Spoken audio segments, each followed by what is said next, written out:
CCBG08 বিষয় বাংলা কথা সাহিত্য। বাংলা কথা সাহিত্য বিষয়ের মডিউল 4 একক 29 রয়েছে দ্রৌপদী গল্পটি। দ্রৌপদী গল্পটির রচয়িতা মহাশ্বেতা দেবী। আজকের ভিডিওতে রয়েছে দ্রৌপদী গল্পটির সম্পূর্ণ পাঠ। সম্পূর্ণ গল্পটি অবশ্যই শুনুন। আপনি যদি গল্পটিকে সম্পূর্ণ শোনেন তাহলে এই গল্পের থেকে প্রশ্নের উত্তর তৈরি করা আপনার সহজ হবে। শুরু করছি গল্প দ্রৌপদী। নাম দ্রৌপদী মেঝেল, বয়স 27, স্বামী দুলন মাঝি, নিহত, নিবাস চেরা খান, থানা বাঁকড়াঝাড়, কাঁধে ক্ষতচিহ্ন। দ্রৌপদী গুলি খেয়েছিল। জীবিত বা মৃত সন্ধান দিতে পারলে এবং জীবিত হলে গ্রেপ্তারে সহায়তায় 100 টাকা। 2 তকমাধারী ইউনিফর্মের মধ্যে সংলাপ। 1 তকমাধারী: সাঁওতালির নাম দ্রৌপদী কেন? আমি যে নামের লিস্টটি লইয়া আসছি তাতে তো এমন নাম নাই। লিস্টটিতে নাই এমন নাম কেউ থুইতে পারে? 2 তকমাধারী: দ্রৌপদী মেঝেল, ওর মা যে বছর বাকলির সূর্য সাহুর বাড়িতে ধানভানারি ছিল সে বছর ওর জন্ম। সূর্য সাহুর বউ ওর নাম দিয়েছিল। 1 তকমাধারী: অহংকার অফিসাররা জানে কেবল ফসফসাইয়া ইংরাজি লিখতে, হেয়ার নামে এত লিখছে কি? 2 তকমাধারী: মোস্ট নটোরিয়াস মেয়ে ছেলে, লং ওয়ান্টেড ইন মেনি। দাসিয়ের: দুলন ও দ্রৌপদী দাওয়ালি কাজ করত। বিটুইন বীরভূম, বর্ধমান, মুর্শিদাবাদ, বাঁকুড়া রোটেট করে ঘুরত। 1971 সালে বিখ্যাত অপারেশন বাকলিতে যখন 3টি গ্রাম হেভি কর্ডন করে মেশিন গান করা হয় তখন এরা দুজনও নিহতের ভান করে পড়ে থাকে। বস্তুত এরাই মেইন ক্রিমিনাল। সূর্য সাহু ও তার ছেলেকে খুন, ড্রাউটের সময়ে আপার কাস্টের ইদারা ও টিউবওয়েল দখল, সবেতেই এরা মেন।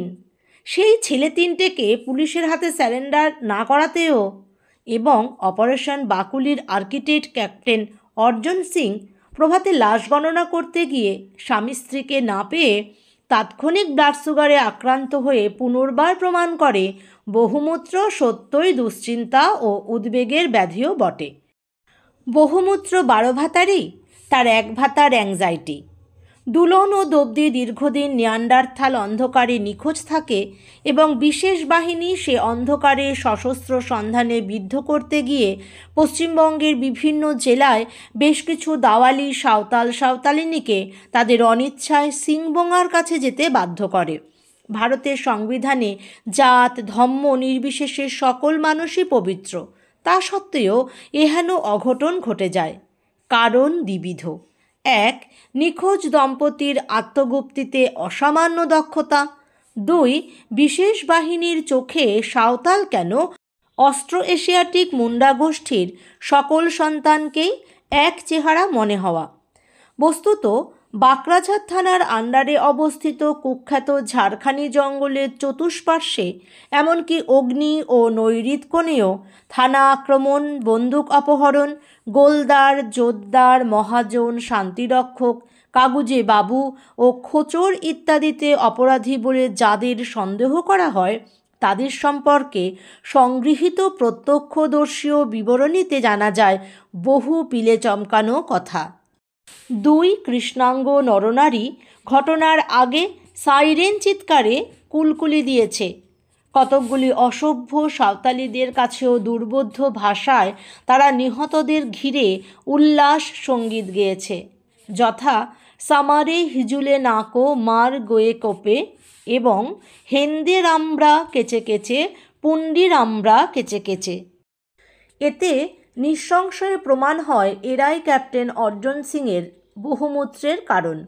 প্রশাসনিক কার্যরীতি সাংখ্যের পুরুষ বা মাকড়া দর্শকের চোখে আন্তনিওনির আগেকার ফিল্মের মতোই দুর্বোধ্য বলে প্রশাসন পুনর্বার অর্জন সিংকেই অপারেশন ফরেস্ট ঝাড়খানিতে পাঠায় এবং বুদ্ধিবৃত্তি দপ্তরের কাছে উক্ত কুলকুলে ও নৃত্যশীল দম্পতিই যে পলাতক লাশদ্বয় তা জেনে অর্জন সিং কিছুক্ষণ জম্বি অবস্থা প্রাপ্ত হয় এবং কৃষ্ণাঙ্গ মানুষে তার এমন অহেতুক ভীতি জন্মায় যে নেংটি পড়া কালো মানুষ দেখলেই সে জান লেলি বলে অবসন্ন হয়ে ঘন ঘন জল ফেরায় ও জল খায়।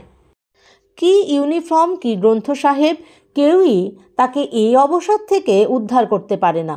তারপর প্রিম্যাচিওর ফোর্সড রিটায়ারমেন্টের জুজু দেখিয়ে তবে তাকে বাঙালি প্রৌঢ় সমর ও বামপন্থী উগ্র রাজনীতি স্পেশালিস্ট সেনানায়কের টেবিলে হাজির করা যায়। সেনানায়ক প্রতিপক্ষের কাণ্ডবাণ্ড ও এলেমে দৌড় প্রতিপক্ষের চেয়েও ভালো জানেন। তাই তিনি অর্জন সিংকে প্রথমে শিখ জাতির সমর প্রতিভা সম্পর্কে স্তুতি জানান, পরে বুঝিয়ে দেন শুধু কি প্রতিপক্ষের বেলায় বন্দুকের নল ক্ষমতার উৎস, অর্জন সিংয়ের ক্ষমতাও তো বন্দুকের মেল অর্গান থেকে বেরোয়। হাতে বন্দুক না থাকলে এ যুগে পঞ্চক অবধি বিকল ও ব্যর্থ। এ সকল বক্তিমে তিনি অন্যদের কাছেও করেন। ফলে যুদ্ধমান বাহিনীর মনে পুনর্বার আর্মি হ্যান্ডবুক কেতাবে আস্থা ফেরে। কেতাবটি সাধারণের জন্য লয়ক। তাতে লেখা আছে আদিম অস্ত্রাদি নিয়ে গেরিলা পদ্ধতিতে যুদ্ধ সবচেয়ে ঘৃণ্য ও নিন্দার্হ। উক্ত পদ্ধতির যোদ্ধাদের দর্শন মাত্রে নিধন হল সেনামাত্রে পবিত্র কর্তব্য। দোবদি ও দুলনা উক্ত যোদ্ধাদের ক্যাটাগরিতেই পড়ে, কেননা তারাও টাঙি, হেঁসো, তীর ধনুক ইত্যাদি নিয়ে নিধন কার্য চালায়। বস্তুত তাদের আখেরটি ক্ষমতা বাবুদের চেয়ে বেশি। সকল বাবু চেম্বার স্ফোটনে বিশারদ হয় না। তারা ভাবে বন্দুক ধরলে ক্ষমতা আপসে বেরোবে। কিন্তু দুলনা ও দোবদি নিরক্ষর বলে অস্ত্র অভ্যাস করেছে জন্ম পরম্পরায়। এখানে বলে রাখা প্রয়োজন, এই সেনানায়ককে প্রতিপক্ষ তুচ্ছ মনে করে বটে, কিন্তু এ সামান্য মানুষ নয়। ইনি প্র্যাকটিসে যাই করুন, থিওরিতে প্রতিপক্ষের আদর্শকে শ্রদ্ধা করেন। এই জন্য শ্রদ্ধা করেন যে ও কিচ্ছু নয়, চ্যাংড়ারা বন্দুক লইয়া খেলে, মনোভাব নিয়ে এগোলে ওদের বোঝা যাবে না ও বিনাশ করা যাবে না। In order to destroy enemy become one. তাই তিনি ওদের একজন হয়ে ওদের বোঝেন এবং ভবিষ্যতে এ নিয়ে লেখালেখির বাসনা রাখেন। তখন বাবুদের ডিমলিশ করে দাওয়ালিদের বক্তব্যটিকে হাইলাইট করবেন, এও তিনি ঠিক করে রেখেছেন। তার মনের এ সকল প্রসেসকে আপাত জটিল মনে হতে পারে, কিন্তু আসলে তিনি খুবই সরল এবং কাউঠার মাংস খেয়ে তার সেজ ঠাকুরদার মতোই তিনিও আনন্দ পান। আসলে তিনি জানেন প্রাচীন গণনাট্যগীতির মতো কারভাটে বদল হোগা জামানা এবং সকল জামানাতেই তার সসম্মানে টেকার মতো টিকিট পত্তর চাই। দরকার হলে ভবিষ্যৎকে তিনি দেখিয়ে দেবেন তিনিই ব্যাপারটি কত ঠিক পার্সপেক্টিভে বুঝেছিলেন। আজ যা যা করছেন তা ভবিষ্যতের মানুষ ভুলে যাবে, তাতে তার তিলেক সন্দেহ নেই। এবং জামানা হতে জামানায় সবার রঙে রং মেশাতে পারলে তিনি সংশ্লিষ্ট জামানার প্রতিনিধি হতে পারবেন, এও তিনি জানেন।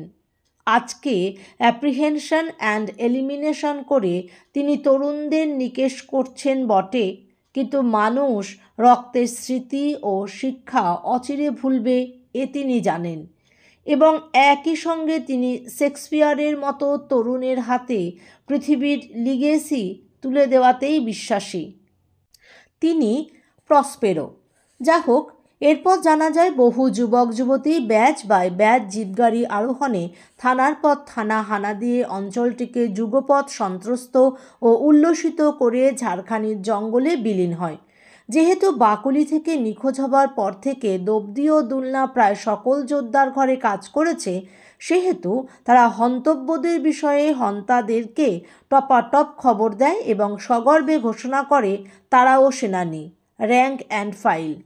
অবশেষে দুর্ভেদ্য ঝাড়খানি জঙ্গল সেনানি দিয়ে চক্রবুহে বেড়ে ফেলা হয়। আর্মি ভেতরে ঢোকে ও রণভূমি চিরে চিরে পলাতকদের খোঁজে। একই সঙ্গে কার্টোগ্রাফার বনের ম্যাপ আঁকতে থাকেন ও সেনারা জলপানের অবলম্বন ঝর্ণা ও কুণ্ডিগুলি পাহারা দেয় আড়ালে থেকে। আজও দিচ্ছে, আজও খুঁজছে। তেমনি এক তল্লাশকালে সেনাদের খোঁজিয়াল দুঃখীরাম ঘরারি দেখতে পায় চ্যাটাল পাথরে উপুর হয়ে শুয়ে এক সাঁওতাল যুবক মুখ ডুবিয়ে জল খাচ্ছে। সে অবস্থায় তাকে গুলিবিদ্ধ করা হয় ও ৩০৩-এর আঘাতে ছিটকে পড়ে যেতে যেতে সে দুহাত ছড়িয়ে ভীষণ গর্জনে মা হো বলে সফিন রক্ত উদ্গীরণ করে নিশ্চল হয়। পরে বোঝা যায় সেই কুখ্যাত দুলন মাঝি। এই মা হো শব্দটির মানে কি? এটি কি আদিবাসী ভাষায় উগ্রপন্থী স্লোগান? এর মানে কি তা ভেবে শান্তিরক্ষক দপ্তর বহু চিন্তা করেও হালে পানি পান না। আদিবাসী বিশেষজ্ঞ 2 মক্কেলকে কলকাতা থেকে উড়িয়ে আনা হয় এবং তারা হফম্যান, জেফার, গোল্ডেন, পামার প্রমুখ মহাশয়দের রচিত অভিধান নিয়ে গলদঘর্ম হতে থাকেন। অবশেষে সর্বজ্ঞ সেনানায়ক চমরুকে ডাকেন। ক্যাম্পের জলবাহী সাঁওতাল চমরু 2 বিশেষজ্ঞকে দেখে ফুচফুচিয়ে হাসে, বিড়ি দিয়ে কান চুলকোয় ও বলে, উটি মালদার সাঁওতালরা সেই গাঁধী রাজার সময়ে লড়তে নেমে বলেছিলে বেটে, উটি লড়াইয়ের ডাক। তা হেথা কোন বেটা মা হো বলল বেটে? মালদহ হতে কেউ এলো? সমস্যা ফর্সা হয়। তারপর দুলনের শবদেহ উক্ত পাথরে ফেলে রেখে সেনারা সবুজ উর্দির কামোফ্লাজে গাছে গাছে চড়ে দেবতা প্যানের মতো গাছের সপত্র ডাল আলিঙ্গনে বেঁধে অসভ্য জায়গায় কাঠপিঁপড়ের সন্ধানী কামড় খেতে খেতে অপেক্ষা করে, দেখে মৃতদেহ নিতে কেউ আসে কি না। এটি শিকার পদ্ধতি যেমন, যুদ্ধের পদ্ধতি তেমন নয়। কিন্তু সেনানায়ক জানেন কোনো চেনা জানা পদ্ধতিতেই এ খচরাদের নিকেশ করা যাবে না। তাই তিনি মরির টোপ দেখিয়ে শিকারকে টেনে আনতে বলেন। তিনি বলেন সব ফর্সা হয়ে যাবে। যেসব গান গেয়েছে দব্দি তার মানেও বের করে ফেললাম বলে। তার কথা শিরোধার্য করে সেনারা তৎপর হয়, কিন্তু দুলনের মৃতদেহ নিতে কেউ আসে না। উপরন্তু রাতের আধারে খচরমচর শুনে সেনারা গুলি ছুঁড়ে নেমে এসে দেখে তারা শুকনো পাতার বিছানায় সঙ্গমরত সজারু দম্পতিকে মেরেছে। জঙ্গলে সেনাদের পথ চেনাবার খোঁজিয়াল দুঃখীরাম ঘরারি অসংসারীর মতো দুলন সংশ্লিষ্ট বকশিস না নিয়েই কার যেন হিঁসোতে গলা দেয়। দুলনের লাশ বয়ে আনতে সেনারা লাশ ভক্ষণে বাধাপ্রাপ্ত কাঠপিঁপড়েদের কামড়ে 80-20-এর যন্ত্রণা পায়। লাশ নিতে কই না আয়া শুনে সেনানায়ক পেপারব্যাকের অ্যান্টিফাসিস্ট ডেপুটি কেতাবটি চাপড়ে ও হোয়াট বলে চেঁচিয়ে ওঠেন এবং তখনই একজন আদিবাসী বিশেষজ্ঞ আর্কিমিডিসের মতো ন্যাংটো ও শুভ্র আনন্দে ছুটে এসে বলে, ওঠেন স্যার, ওই হেনদের আমরা কথাগুলোর মানে বের করে ফেলেছি। ওগুলো মুন্ডারি ল্যাঙ্গুয়েজ। অতএব দব্দির খোঁজ চলতে থাকে। ঝাড়খানি জঙ্গল বেল্টে অপারেশন চলছে, চলবে। ওটি প্রশাসনের নিতম্বে দুষ্ট ফোড়া, সিদ্ধ মলমে সারবার নয়, তোকমারিতে ফাটবার নয়। প্রথম ফেজে পলাতকরা জঙ্গলের টোপোগ্রাফি না জানায় পটাপট ধরা পড়ে ও সম্মুখ সংঘর্ষের নিয়মে তাদের শরীরে করদাতার খরচে শ্রাদ্ধ করে গুলি বেঁধানো হয়। সম্মুখ সংঘর্ষের নিয়মে তাদের শরীরে চক্ষুগোলক, পৌষ্টিকনালী, পাকস্থলী, হৃৎপিণ্ড, জননস্থান প্রভৃতি শেয়াল, শকুন, হায়েনা, বনবিড়াল, পিঁপড়ে ও কৃমির খাদ্য হয় এবং নির্মাংস শুভ্র কঙ্কাল নিয়ে ডোমরা সানন্দে বেচতে যায়। পরবর্তী ফেজে তারা সম্মুখ সংঘর্ষে ধরা দেয় না। তাতে এখন মনে হচ্ছে তারা কোনো একজন বিশ্বস্ত কুরিয়ারকে পেয়েছে। সে যে দব্দি, সে সম্ভাবনা টাকায় 90 পয়সা। দব্দি দুলনকে রক্তাধিক ভালোবাসত। এখন সেই ওদের বাঁচাচ্ছে নিশ্চয়। ওদের কথাটিও হাইপোথেসিস। কেন? অরিজিনালি কতজন গিয়েছিল? উত্তর নীরবতা। সে বিষয়ে বহু গল্প উড্ডীয়মান, বহু কেতাব যন্ত্রস্থ। সব কথা বিশ্বাস না করাই ভালো। 6 বছরে কতজন সম্মুখ সংঘর্ষে নিহত? উত্তর নীরবতা। সম্মুখ সংঘর্ষের পর কঙ্কালসমূহের হাত ভাঙা বা কাটা কেন? নুলোরা কি সম্মুখ সংঘর্ষ করতে পারে? কণ্ঠাস্তি লটর পটর, পা ও পাঁজরের অস্থি চূর্ণিত কেন? উত্তর দুরকম। নীরবতা, চোখে অভিমানী তিরস্কার, ছি এসব কথা কি কইতে আছে? যা হবার তা তো। এখন কতজন জঙ্গলে আছে? উত্তর নীরবতা। তারা কি এক লিজিয়ন? তাদের কারণে করদাতাদের খরচে একটি বড় বাহিনী হামেহাল ওই জঙ্গলের বন্য পরিবেশে মোতায়েন রাখা কি জাস্টিফাইড? উত্তর অবজেকশন। বন্য পরিবেশ কথাটি ঠিক নয়। মোতায়েন বাহিনী, সুষম খাদ্য, চিকিৎসা ব্যবস্থা, যথাধর্মমতে অনুষ্ঠানের সুবিধা, বিবিধ ভারতী সোনা ও ইয়ে হে জিন্দেগি ফিল্মে সঞ্জীব কুমার ও ভগবান শ্রীকৃষ্ণকে মুখোমুখি দেখার সুযোগ সুবিধা পেয়ে থাকে। না, পরিবেশ বন্য নয়। কতজন আছে? উত্তর নীরবতা। কতজন আছে? অ্যাটল কেউ আছে কি? উত্তর দীর্ঘ। যথা ওয়েল অ্যাকশন হচ্ছে মহাজন জোদ্দার, গোলদার, সুরি, বেশ্যালয়ের বেনামি মালিক, অতীতের খোঁচর, এরা আজও সন্ত্রস্ত। নিরন্ন ন্যাংটেরা আজও উদ্ধত ও অনমনীয়। দাওয়ালরা কোনো কোনো পকেটে ব্যাটার ওয়েজ পাচ্ছে। পলাতকদের প্রতি সহানুভূতিশীল গ্রামগুলি আজও নীরব ও বিদ্বেষী। এইসব ঘটনাবলী থেকে মনে করার কারণ আছে। এ ছবিতে দব্দি মেঝেন কোথায় বসে? সে নিশ্চয় পলাতকদের সঙ্গে সামিল আছে। ভয়ের কথা অন্যত্র। যারা আছে তারা দীর্ঘদিন জঙ্গলের আদিম জগতে আছে, সাহচর্য করছে দরিদ্র দাওয়াল ও আদিবাসীদের সঙ্গে। এই সাহচর্যের ফলে তারা নিশ্চয়ই কেতাবি শিক্ষা ভুলে মেরে দিয়েছে। যে মাটিতে থাকছে তার সঙ্গে হয়তো কেতাবি শিক্ষা ওরিয়েন্টেশন করে নতুন করে সংগ্রাম পদ্ধতি ও বাঁচবার নিয়ম শিখছে। বাইরের কেতাবি শিক্ষা ও অন্তরের উদ্যম এইমাত্র যাদের সম্বল, তাদের গুলি করে নিকেশ করা চলে। হাতে কলমে কাজ করছে যারা, তারা অত সহজে নিকেশ হবার নয়। অতএব অপারেশন ঝাড়খানি ফরেস্ট থামতে পারে না, কারণ আর্মি হ্যান্ডবুকের সাবধান বাণী। দব্দি মেঝেনকে ধর, সে ওদের ধরিয়ে দেবে। দব্দি পেট কাপড়ে ভাত বেঁধে নিয়ে আস্তে আস্তে চলছিল। মুসাই টুডুর বউ ভাত রেঁধে দিয়েছে, মাঝে মাঝে দেয়। ভাত জুড়োলে দব্দি পেট কাপড়ে ভাত বাঁধে ও ধীরে ধীরে চলে। চলতে চলতে ও মাথার চুলে আঙুল চালিয়ে ডাঙর বের করে মারছিল। একটু কেরোসিন পেলে মাথায় ঘষে দিলে উকুন নিকেশ হয়। তারপর সোডা দিয়ে মাথা ঘষে ফেলা যায়। কিন্তু হারামিরা ঝর্নার বাঁকে বাঁকে ক্ষেপ মারে। জলে কেরোসিনের বাঁশ পেলে ওরা গন্ধে গন্ধে চলে আসবে। দব্দি! দব্দি সাড়া দিল না। স্বনামে ডাকলে কখনোই সাড়া দেয় না ও। ওর নামে বকশিস ঘোষণার কাগজটা আজই পঞ্চায়েত আপিসে দেখে এসেছে। মুসাই টুডির বউ বলছিল, ও কি দেখিস, কোথাকার কে দব্দি মেঝান, তারে ধরা করালে টাকা। কত টাকা? 200। হাইগা! বেরিয়ে এসে মুসাইয়ের বউ বলল, এবার সাজসাজান খুব, সব নতুন পুলুস। হাঁ, তু আসিস না আর। কেনে? মুসাইয়ের বউ চোখ নামিয়ে বলল, টুডু বলে সি সাহেবটো আবার এসেছে, তোরে ধরলে গা বসাত আবার জ্বালাই দিবে। হ্যাঁ, দুঃখীরামের কথাটো সাহেব জেনেছে।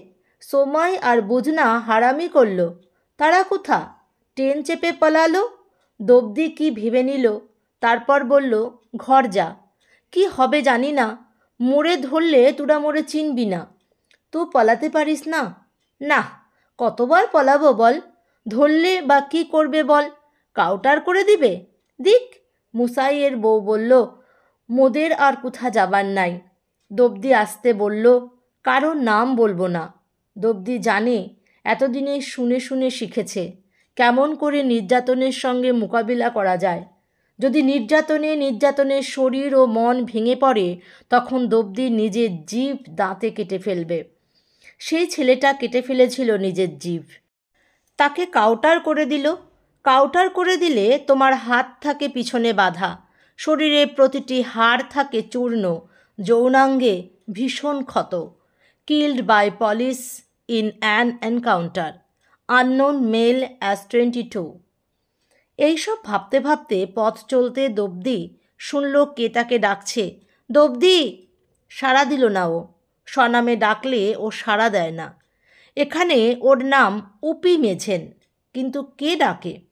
ওর মনে নিরন্তর সন্দেহের কাঁটা গুটিয়ে থাকে। দবদি শুনে সন্দেহের ধারালো কাঁটা সজারুর কাঁটার মতো দাঁড়িয়ে পড়ল। হাঁটতে হাঁটতে ও মনে মনে চেনা মুখের ফিল্ম রোল খুলে চলল। কে? সোমরা নয়, সোমরা পলাতক। সময় আর বুধনা পলাতক। অন্য কারণে? গোলক নয়, সে বাকুলিতে আছে। এ বাকুলির কেউ?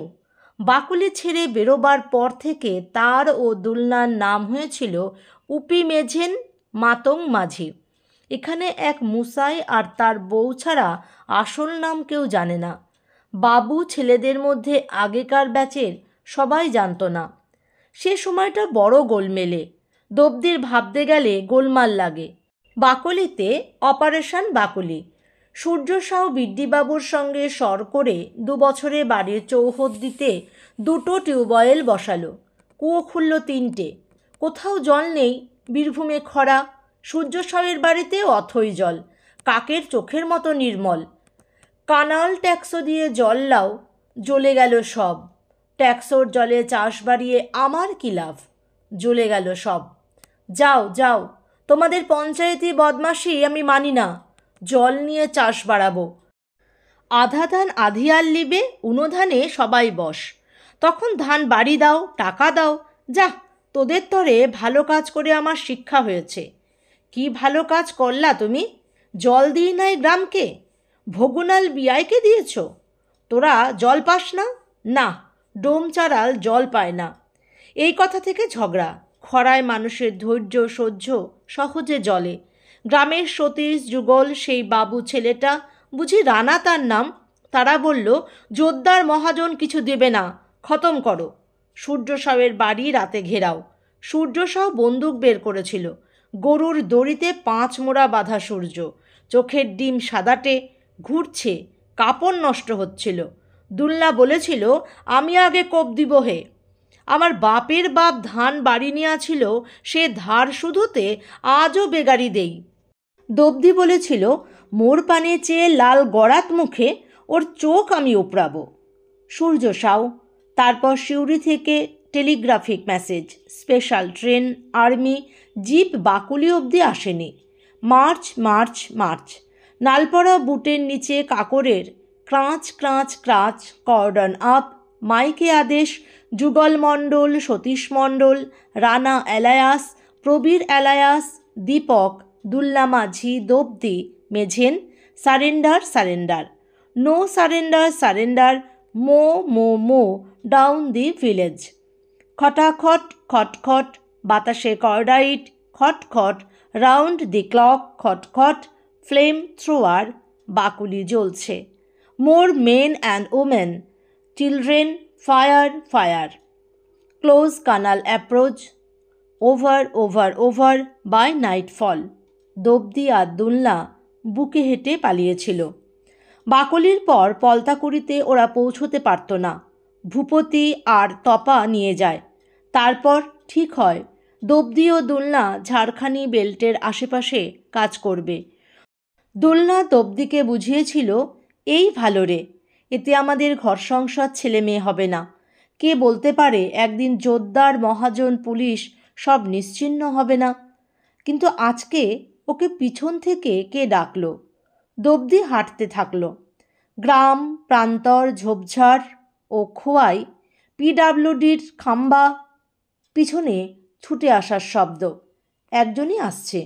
ঝাড়খানির জঙ্গল এখনও ক্রোশখানেক। এখন ওর মনে হলো জঙ্গলে ঢুকে পড়তে পারলে বাঁচে। ওদের বলতে হবে পুলিশ আবার তার নামে লুটিস দিয়েছে। বলতে হবে সে হারামি সাহেব আবার এসেছে। হাউট আউট পাল্টাতে হবে।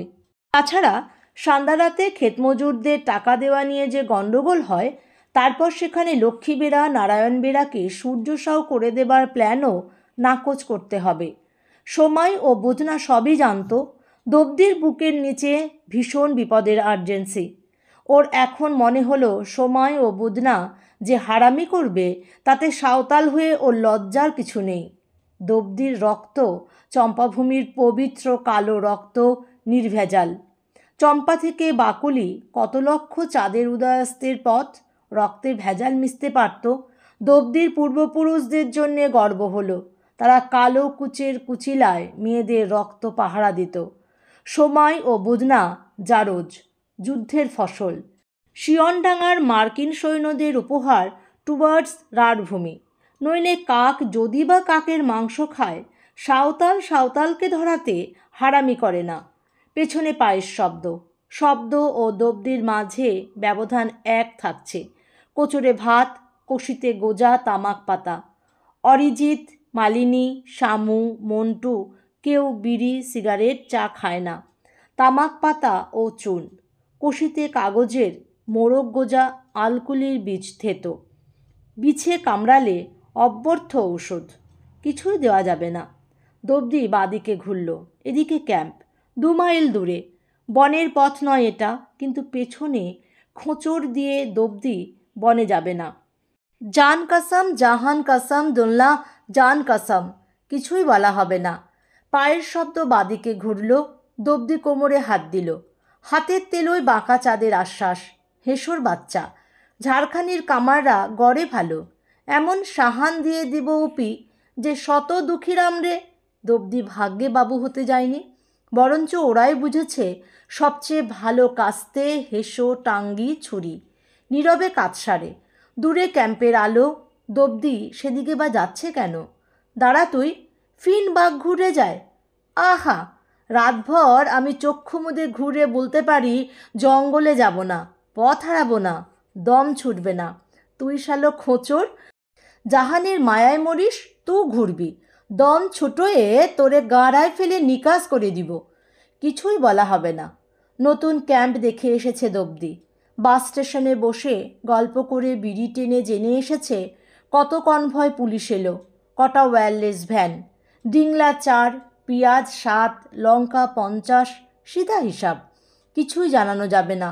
ওরা নিশ্চয় বুঝে নেবে দব্দি মেঝান কাউটার হয়ে জ্বলছে, তখন পলাবে। অরিজিতের গলা, যদি কেউ ধরা পড়ে টাইম বুঝে অন্যরা হাউটাউট চেঞ্জ করবে। কমরেড দব্দি যদি দেরি করে আসে, আমরা এখানে থাকছি না। কোথায় যাচ্ছি? নিশানি থাকছে। কোনো কমরেড নিজের জন্যে আমাদের ডিস্ট্রয়েড হতে দেবে না।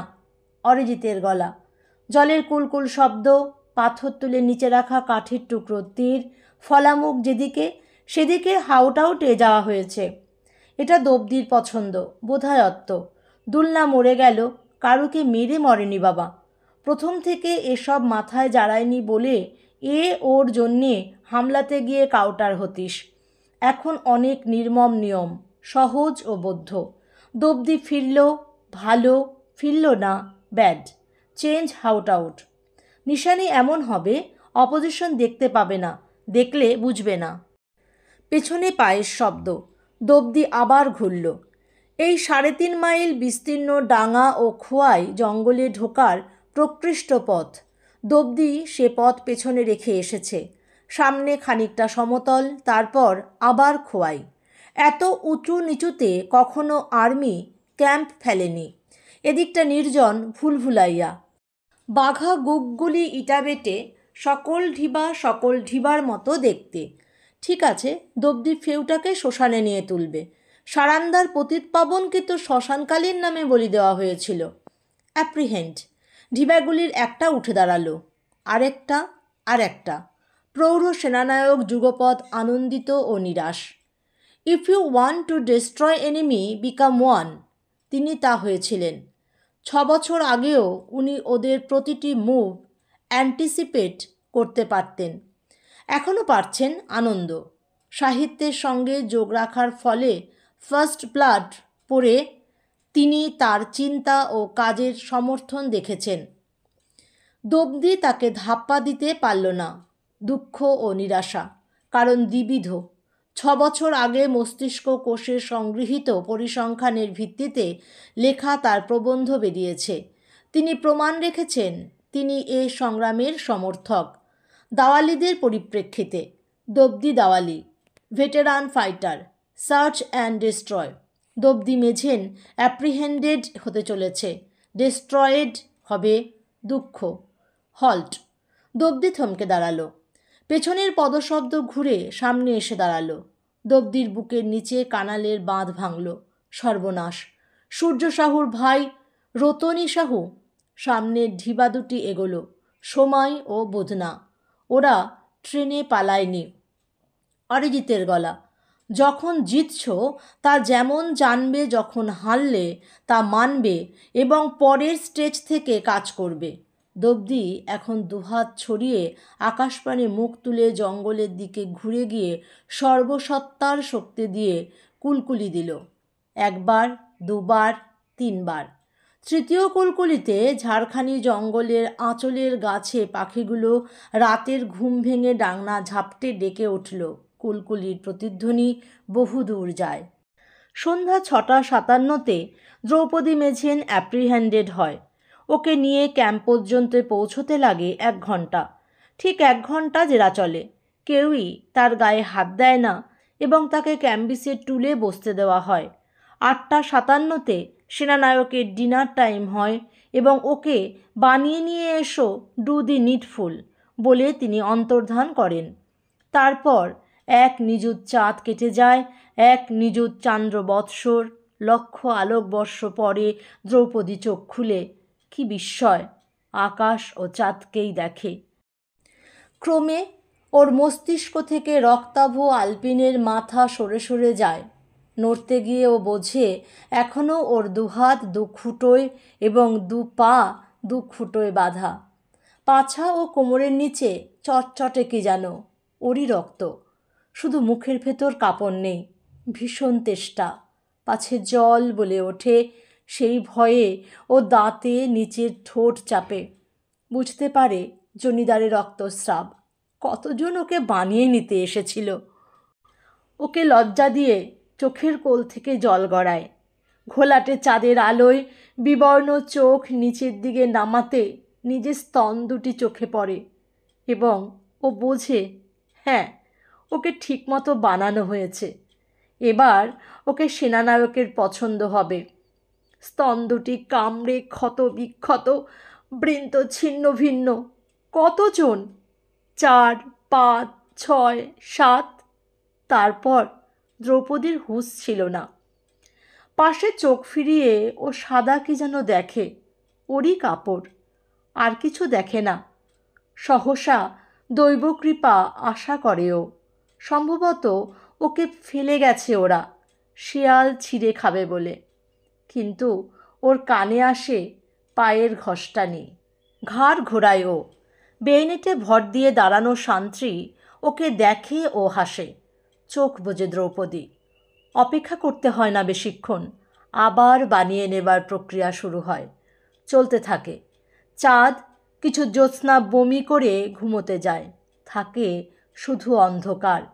একটি বাধ্য হয়ে পা ফাঁক করে চিতিয়ে থাকা নিশ্চল দেহ, তার ওপর সক্রিয় মাংসের পিষ্টন, ওঠে ও নামে, ওঠে ও নামে।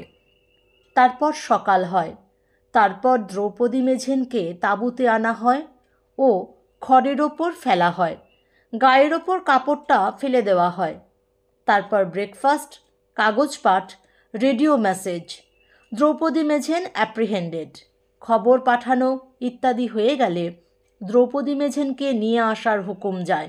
কিন্তু এখন হঠাৎ গণ্ডগোল শুরু হয়। চল বলতেই উঠে বসে দ্রৌপদী। ও জিজ্ঞাসা করে, কুথাক যেতে বলছিস? বড় সাহেবের তাঁবুতে। তাঁবু কুথাক? হুই।